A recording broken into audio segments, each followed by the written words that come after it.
mengatakan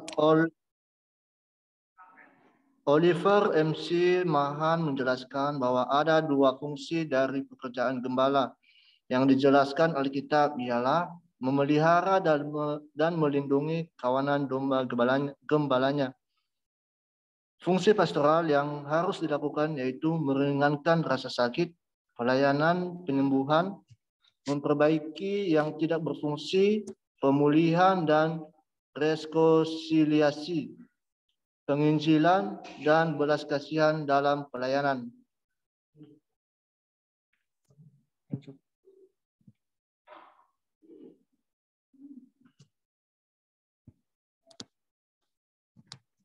Selanjutnya tujuan pastoral counseling yaitu untuk membawa pemahaman dan penerimaan diri untuk membina komunikasi ke arah keterbukaan yang menyiapkan jalan bagi penyembuhan yang dikerjakan oleh Allah untuk memberi kemampuan untuk belajar atau mendidik, membawa dan menikmati perubahan yang dari Allah di dalam batin, yang menolong untuk hidup harmonis dengan Tuhan, diri serta orang lain dalam Titus pasal 2 ayat 11 sampai 15 untuk mendukung agar konseling dapat menikmati kehidupan yang berkelimpahan dengan mengabdi diri dalam Tuhan karena tetap bertumbuh menjadi matang dan dewasa untuk menunjang individu konseling untuk bangkit, berjuang untuk tercapainya tujuan hidup dan menang dalam Tuhan. Dalam 1 Korintus pasal 15 ayat 58. Sehingga konseling di dalam Tuhan di mana ia mampu hidup mandiri dan berdiri teguh sebagai pemenang. Dalam Roma pasal 8 ayat 28 sampai 39. Untuk membawa salam kepada Allah yang menyeluruh bagi hidup individu, konseling di dalam Tuhan dalam Yesaya pasal 32 ayat 17, Yohanes pasal 14 ayat 27, pasal 10 ayat 10b, dan 1 Petrus pasal 3 ayat 8 sampai 12, di mana ia bukan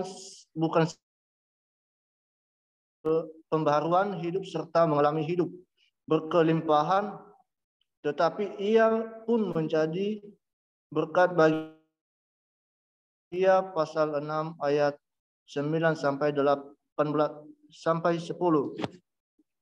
Efesus pasal 2 ayat 10, 2 Timotius pasal 3 ayat 17. Dan untuk meneguhkan konseling untuk hidup berkemenangan oleh Roh Kudus sehingga ia dapat menghidupi serta mengekspresi hidup etis, moral yang memuliakan Allah dan membawa berkat bagi sesama.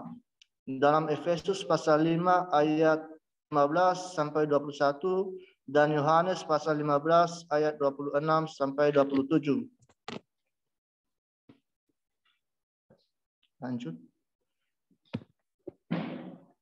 Yang kedua, masa remaja.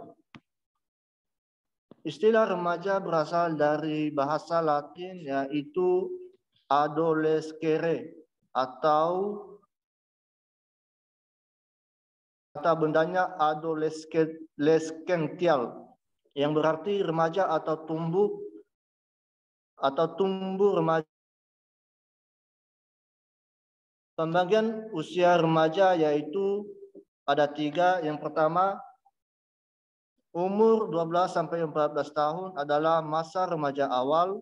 Yang kedua, umur mulai 15 sampai 17 tahun adalah masa remaja pertengahan. Yang terakhir yaitu umur mulai 18 sampai 21 tahun adalah masa remaja akhir. Masa adalah masa transisi atau masa peralihan di antara masa kanak-kanak dengan masa dewasa. Masa remaja merupakan persimpangan antara masa kanak-kanak dengan masa dewasa. Karena pada masa remaja seorang sedang mencari identitas dirinya karena belum mengenal siapa dirinya dengan benar dalam pertumbuhan. Lanjut, perkembangan masa remaja. Ada dua, perkembangan fisik remaja dan perkembangan mental remaja. Yang pertama, perkembangan. Ciri-ciri khusus pada perkembangan secara fisik yaitu bertambah besar dan tinggi. Terutama remaja laki-laki lebih tinggi dan berat badannya bertambah. Pada masa ini remaja laki-laki memiliki nafsu makan berlebihan.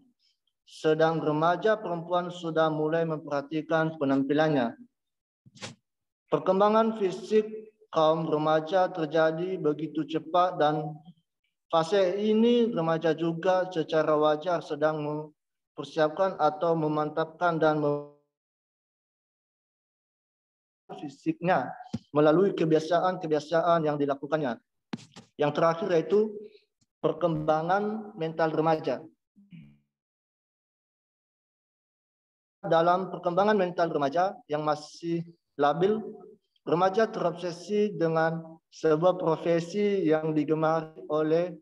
Karena itu remaja butuh pembimbingan Kristen agar obsesinya terhadap profesi yang diinginkannya tidak menjadi celah penghambat bagi pembinaan dan pertumbuhan. Remaja butuh saran-saran dari orang tua, remaja di gereja atau guru pendidikan agama Kristen di sekolah. Terima kasih.